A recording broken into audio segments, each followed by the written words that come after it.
More than 380 years ago, along the banks of the Yamuna River, a structure began to take shape. A structure the world calls a wonder, but few know that every stone here holds a story. People praise it as a symbol of eternal love, but as historians, engineers, and archaeologists stepped into the game, the truth revealed that the Taj Mahal is far more than that. It is a convergence of science, art, and a secret about power that history once tried to conceal. Today, Logic Relic will join you in unraveling the entire truth about the Taj Mahal, from the reason for its creation to the construction techniques that astonished the world and the impacts it left on India after its completion. And most importantly, could there still be an unrevealed mystery hidden behind that white marble facade?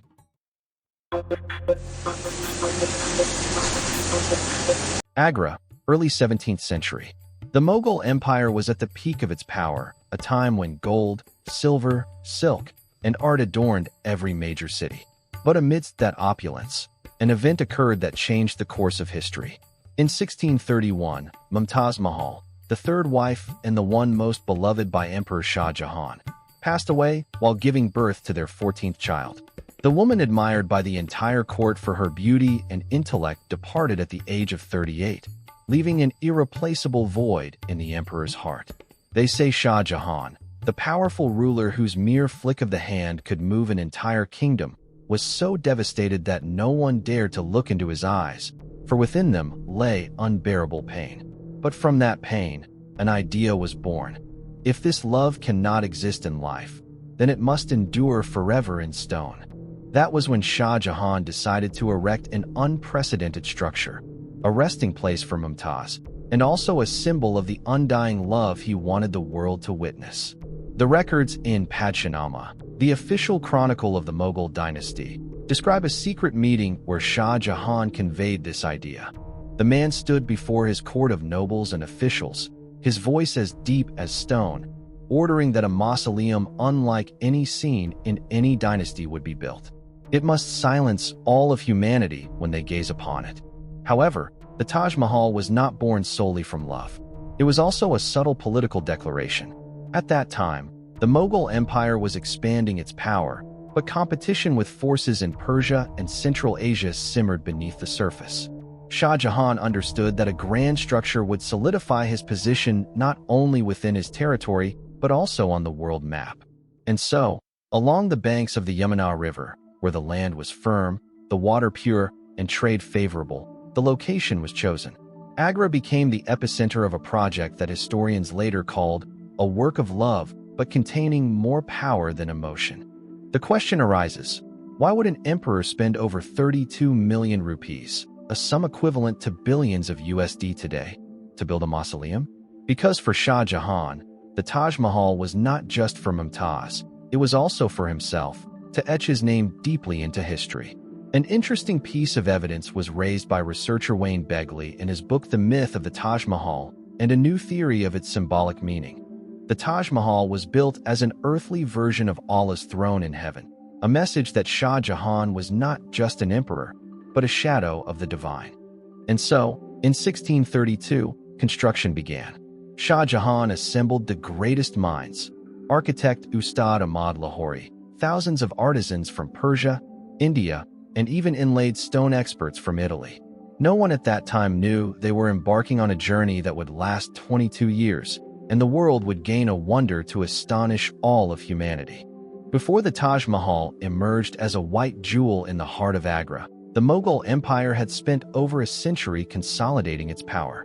In the early 17th century, it was one of the wealthiest and most powerful empires on the planet, encompassing nearly the entire Indian subcontinent. Under Shah Jahan's reign, prosperity reached its zenith. Treasuries overflowed with gold and silver, trade flourished along the Silk Road routes, and art and architecture reached the level of masterpieces. But that wealth came with ambition. Shah Jahan did not want a structure to merely commemorate love. He wanted a symbol to affirm his power, surpassing all rivals in the region, from Persia to the Ottoman Empire. He once said during a court banquet, recorded in the Badshanama manuscript, "A structure will be born, so that for generations to come, people will remember not just a woman, but also this empire as proof of its might. To understand why the Taj Mahal became Shah Jahan's choice, we must look at the architectural context of the time. The Mughal Empire was heavily influenced by Persia and Central Asia, evident in predecessor works like Humayun's tomb in Delhi, recognized as a UNESCO World Heritage Site. The massive domes, Charbagh gardens symbolizing paradise, and the harmonious blend of red sandstone and white marble had become Mughal trademarks. However, Shah Jahan did not want to repeat. He wanted to surpass all, a structure so pure that it would render previous mausoleums commonplace. The location of Agra was no accident. Situated along the Yamuna River, Agra was a strategic center of power and trade. This river not only provided water for the construction but also served as a natural mirror, reflecting moonlight onto the white marble each night, transforming the Taj Mahal into a dazzling illusion in the eyes of the world. Historian Ebba Koch, author of The Complete Taj Mahal, once remarked, "The Taj Mahal was not just placed in a beautiful location. It was calculated to interact with the sky, the river, and light, turning nature into part of the architecture." But this choice also posed a significant challenge. The land along the Yamuna River was soft, unable to bear the immense weight of a mausoleum projected to be over 70 meters high and spanning more than 17 hectares. To address this, Shah Jahan mobilized the finest engineers from Samarkand and Persia, inventing a foundation system unprecedented in Indian history. Hundreds of deep stone wells were dug into the ground, reinforced with wood and brick, creating a network to absorb force, prevent sinking, and resist collapse for centuries. And there's one overlooked detail: the choice of Makrana white marble from Rajasthan over the traditional red sandstone. Makrana marble offers exceptional durability and light-reflecting properties, turning the Taj Mahal into a structure that changes color with each moment of the day: pink at dawn, pure white under midday sun, and golden under moonlight. These stones were transported via a system that researcher Jean Deloche called a logistical miracle. Thousands of elephants, carts, and a dedicated road stretching tens of kilometers, built solely for this project. Behind it all was a clear ambition: to construct not just a mausoleum, but an immortal message. The Taj Mahal had to make the world understand that the Mughal Empire did not rule only with swords, but also with intellect, art, and a challenge to the limits of its era. And so, when the first foundation was laid in 1632, no one knew they had just initiated a project that would consume over 2 decades of labor from tens of thousands of people and shake the history of human architecture. When the first shovels broke ground in Agra in 1632, no one knew they were launching a project that modern engineers still marvel at. The Taj Mahal was not just massive in scale. It was a technical challenge, built entirely by human hands in an era without machinery, without steel cranes, without reinforced concrete as we know it today. So how did more than 20,000 artisans and the team of architects under Shah Jahan achieve this feat? First, let's talk about the foundation, the part few see, but which determines the structure's survival. The banks of the Yamuna River were soft, unable to support the estimated weight of over 40,000 tons of the mausoleum. The solution the Mughal engineers chose still amazes archaeologists today. They dug hundreds of deep wells, reinforced with teak wood and brick, then packed them with stone to create a system that absorbs force, akin to the principles of modern foundations. Many experts suggest this was a form of primitive earthquake-resistant technology, as these wells help disperse seismic shocks and keep the structure standing for nearly 400 years. Next is the central dome, the soul of the Taj Mahal. With a diameter of over 17 meters and a height of nearly 35 meters, it sits atop a massive square base. How did they lift stone slabs weighing tens of tons to that height without cranes? The answer lies in a bold innovation: a massive brick scaffolding stretching nearly 7 kilometers around the structure, combined with a pulley system and inclined ramps, allowing the stones to be gradually hauled up by the strength of elephants and humans. Researcher Jean Deloche, in his documentation of Mughal construction techniques, called this one of the most magnificent logistical creations of the pre-industrial era. But the marvel lies not just in scale, but in absolute precision. To date, when scientists use laser technology to scan the entire structure, the margin of error in symmetry is nearly zero. The walls, dome, and corridors all adhere to a perfect ratio based on geometric principles and the golden ratio. Even the 440-meter minarets at the corners are designed to lean outward by 1.5 to 2 centimeters, an incredibly subtle detail, ensuring that if an earthquake occurs, they will collapse outward, avoiding damage to the central mausoleum. This was no coincidence, but evidence of the Mughal architect's extraordinary calculative ability. Beyond that, each slab of Mukrana white marble was polished with a mixture of marble powder and honey to achieve a mirror-like sheen. The floral inlays using the pietra dura technique, an Italian method of inlaying precious stones, were done by hand, with pieces so small that some require a magnifying glass to be seen. According to the Archaeological Survey of India, over 28 types of precious and semi-precious stones were used: jade from Afghanistan, agate from Yemen, quartz from the Himalayas, and turquoise from Persia. And imagine the scene back then. Over 1,000 elephants transporting stone from Rajasthan, caravans of carts rolling along a road stretching hundreds of miles. In Agra, a temporary city was erected solely to serve the project, with foundries, inlay workshops, and labor camps stretching to the horizon. They say when Shah Jahan stepped onto his balcony to survey the construction site, he uttered a phrase still preserved in Mughal records: "This is not just a resting place for the one I loved. This is the throne of eternity." Every detail of the Taj Mahal is a physics and art equation solved by human hands. Without CAD drawings, without computers, but with something every ancient civilization relied on: intellect and an obsession with perfection. That is why, more than 3.5 centuries later, the Taj Mahal still prompts the world to ask, how did they do this? If there's anything that makes the Taj Mahal an enduring symbol, it's not just the precious materials or its massive scale, but its absolute balance, something many architects call the geometric language of immortality. When you stand before the Grand Gate and gaze at the structure, your eyes are almost deceived. Everything seems to converge into a single, perfect point, so flawless that it feels like a painting drawn with precise rulers, not a stone edifice. The structure of the Taj Mahal was built on a strict principle: absolute axial symmetry. At the center is the massive dome, nearly 35 meters high, resting on a solid square base, surrounded by 4 minarets rising like candles guarding eternal sleep. Geometric researchers call this one of the most perfect examples of the golden ratio in Mughal architecture.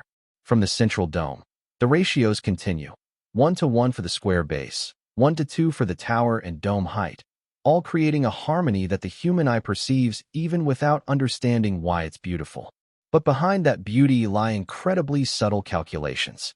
The minarets are not built straight but lean outward by 1.5 to 2 centimeters, a detail confirmed by modern engineers using laser scans. Why do it this way? The Mughal architects knew well. In the event of an earthquake, these towers would collapse outward, avoiding the collapse of the main dome. This was no accident, but a risk management technique devised 400 years ago, when the concept of earthquake-resistant design had yet to appear in European texts. Step inside the mausoleum, where light becomes part of the architecture. All windows, corridors, and vaults are calculated to allow sunlight to penetrate at specific times, reflecting off the marble surfaces, bathing the space in an ethereal halo. Architect Ustad Ahmad Lahori, who led the project, designed this lighting system not just for beauty, but to symbolize heavenly light, turning the mausoleum into an earthly version of Allah's throne, just as Shah Jahan desired. And if you've ever spoken inside that space, you'll hear a miracle. The sound echoes, reverberating like an endless resonance.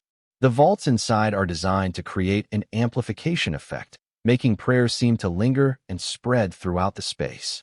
Researcher Wayne Begley once said, "Standing at the center of the Taj Mahal, you don't just see perfection with your eyes, you hear it with your ears." Not only symmetrical in geometry, the Taj Mahal achieves balance in materials and decorative details. All surfaces are clad in Mukrana white marble, but upon them, artisans inlaid thousands of floral patterns with precious and semi-precious stones, each tiny detail calculated to maintain overall harmony. According to Jean-Baptiste Tavernier, a French merchant who visited in the 17th century. They inlaid gems into stone as if embroidering thread onto silk. What's strange is that despite its enormity, the Taj Mahal does not feel heavy. On the contrary, when moonlight falls upon it, it seems to float, like an illusion. Part of the reason is the clever use of visual effects. Vertical lines are elongated, domes curve gently, all creating a sense of lightness despite tens of thousands of tons of stone. More than 380 years have passed, and modern science has used lasers, drones, and 3D software to analyze every detail of the Taj Mahal, yet no significant error has been found. This leads many to wonder, how did they achieve such perfection in an era without computers? Was it just technique? Or was it something beyond technique, an obsession with eternity that modern humans struggle to replicate?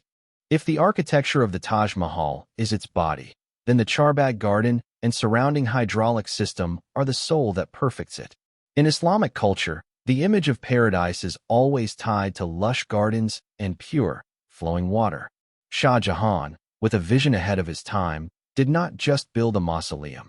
He recreated a model of paradise on earth, turning the Taj Mahal into a microcosm of eternity. The Charbagh garden is laid out on a principle of 4 symmetrical sections, symbolizing the 4 rivers of paradise in the Quran, rivers of milk, honey, wine, and pure water. Thus, when you pass through the main gate, Darwaza, you don't just see a mausoleum. Before you lies a complete panorama. Straight paths divide the garden into 4 balanced blocks, each further subdivided into small squares planted with flowers, fruit trees, and green lawns. All are connected by a network of mirror-like water channels, reflecting the Taj Mahal's image, giving the impression that the structure doesn't stand on land but hovers over water. But behind that beauty lies a technical system that researchers call Mughal hydraulic technology. Upon surveying the foundation, experts from the Archaeological Survey of India discovered a series of highly sophisticated underground conduits, drawing water directly from the Yamuna River, channeling it into reservoirs, and distributing it throughout the garden and fountains. Without modern pumps, it all relied on the principle of pressure differential. Reservoirs were placed at higher elevations, allowing water to flow naturally through stone and lead channels. This is why, after nearly 4 centuries, this system still functions in many areas without major repairs. What's astonishing is the precision in arranging the water channels and reflecting pools. When measured with modern laser technology, experts found the deviation of the pools from the central axis to be only about 1.5 millimeters, a margin of error nearly zero by the standards of that time. This shows that the designers were not just architects, but also mathematicians and hydraulic engineers in their own right.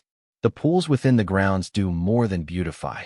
They were calculated to reflect the Taj Mahal from multiple angles, especially the central pool before the main gate, where, on moonlit nights, the marble dome blends with silver light, creating an illusion like a dream.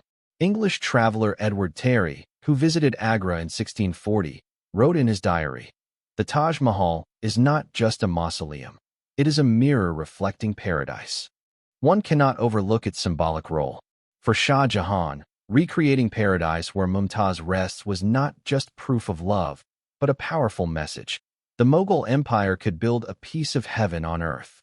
In the context of Islamic religion and culture, this was a bold declaration that his power existed not just in this life, but extended into eternity.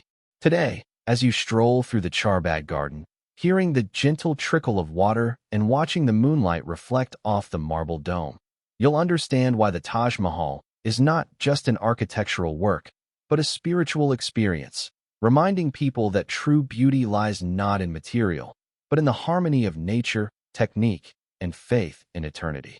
In 1653, after more than 2 decades of labor, the Taj Mahal was officially completed. At that time, Agra seemed to glow under the radiance of the greatest work the Mughal Empire had ever created. Across the subcontinent, people whispered about the white marble mausoleum, a giant jewel along the Yamuna River, reflecting moonlight as if carved from the stars themselves. But few spoke of the price Shah Jahan paid, not just in money, but in fate. The cost of building the Taj Mahal reached 32 million rupees at the time, equivalent to billions of USD today. This sum was drawn from the royal treasury, but also from heavy taxes imposed on the populace. Many historians, including Professor R. Nath, author of History of Mughal Architecture, pointed out that this massive expenditure severely weakened the treasury, while the court maintained its lavish lifestyle. The result was that within a few years, signs of economic crisis emerged, shaking the foundation of an empire thought to be invincible. Politically, the Taj Mahal once served as a declaration of power, but by the time it was finished, Shah Jahan was no longer at his peak. He had lost his greatest emotional anchor, Mumtaz, and from then on, his life slid into tragedy. After the Taj Mahal's completion, Shah Jahan spent much of his time gazing at it from Agra Fort. They say he would sit for hours by the window of Museum Burj, looking at the white dome across the Yamuna. A beautiful yet heart-wrenching sight. The emperor who once made the subcontinent tremble was now an old man, alone, seeking the shadow of the woman he loved in the faint reflection of this immortal work. But as Shah Jahan immersed himself in his grief, another storm brewed. Aurangzeb, his third son, rebelled, imprisoning his father within Agra Fort and seizing the throne. Mughal records detail this with chilling coldness. Shah Jahan spent his final years in a small room, denied freedom, with only one privilege left, the ability to see the Taj Mahal from afar until his last breath in 1666. When he died, his body was brought to the mausoleum, placed beside Mumtaz in a small tomb, breaking the perfect symmetry of the space, a detail many researchers see as a paradox. This flawless structure ended in imperfection. Meanwhile, the Taj Mahal still stands, but the Mughal Empire could no longer retain its glory. Economic decline, internal conflicts, and pressure from European powers caused the Mughals to gradually lose control. And in that adversity, the Taj Mahal became evidence of a harsh truth. Beauty is sometimes built on pain. Behind the splendor admired by the world lie lives crushed, from tens of thousands of artisans to the very emperor who ordered its construction. Researcher Wayne Begley once wrote a haunting line in his essay The Myth of the Taj Mahal. The Taj Mahal is not just a love story. It is also a reminder that even immortal works are born from human tragedies. Today, as you stand before this wonder, marveling at its perfection to the point of seeming unreal, remember that behind it lies a story of power, love, and betrayal. A story for which Shah Jahan paid with his entire life. The Taj Mahal, after nearly 4 centuries, still stands proudly along the Yamuna River, defying time itself. It is not just a mausoleum. It is a symbol of love, power, art, and the transience of human life. A structure born from pain, nurtured by Shah Jahan's dream of eternity, and now a wonder that millions of pilgrims visit each year to behold. But have we truly understood all that lies hidden beneath that white marble? In terms of symbolic meaning, the Taj Mahal is often called the greatest monument to love in the world. But many researchers argue it also carries a profound message of power. Wayne Begley, in his essay The Myth of the Taj Mahal, noted, "The Taj Mahal is not just a resting place. It is an earthly image of Allah's throne, with Shah Jahan as a king bearing the shadow of the divine." This explains why every detail, from the dome to the Charbagh garden, is designed as a miniature model of paradise. The Taj Mahal is not merely architecture. It is a declaration. An empire can create eternal beauty, as if challenging death itself. But alongside its glory lie unsolved mysteries. For instance, the story of the Black Taj Mahal, a structure rumored to have been planned by Shah Jahan to be built opposite the Taj Mahal, on the other side of the Yamuna River, as his own resting place. According to records from European traveler Jean-Baptiste Tavernier, the emperor intended to construct a mausoleum of black marble, linked to the Taj Mahal by a stone bridge across the Yamuna, creating a perfect symmetrical axis between the two wonders. However, this project never came to fruition, possibly because Aurangzeb's rebellion cut short that dream. Though recent archaeological surveys, such as those by the ASI, Archaeological Survey of India, have found traces of mysterious foundations on the opposite bank, the truth remains an enigma. There are also bolder hypotheses. Could the Taj Mahal conceal a system of secret chambers deep underground? Some ancient maps indicate the existence of underground passages connecting wells and foundations. What was their purpose? To reinforce the foundation or to protect treasures? To date, excavations have not fully answered these questions. And there's something strange. Despite scientists using ground-penetrating radar, many areas remain sealed off under the pretext of preservation, leaving room for imagination to run wild. But perhaps the greatest mystery lies not in the stone, but in the question, what turned a structure meant for death into a symbol of eternal life and beauty? Could it be that humans always yearn to leave a mark beyond time? The Taj Mahal is proof of that desire, the desire for immortality in a fragile world. Today, as moonlight falls on the marble dome and reflects on the pool's surface, the Taj Mahal does not just whisper the story of Shah Jahan and Mumtaz. It reminds us that beauty is never meaningless. Though the Mughal Empire has fallen, though Shah Jahan has returned to dust, the Taj Mahal remains, inviting humanity to gaze upon it and ask, is there a limit to what humans can create when they act with both love and an obsession with eternity? So what do you think? The Taj Mahal, is it just a mausoleum of love or a message of power encoded in stone and light?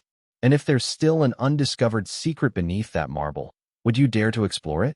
Leave your thoughts in the comments. Logic Relic will continue to accompany you on future journeys to decode more wonders.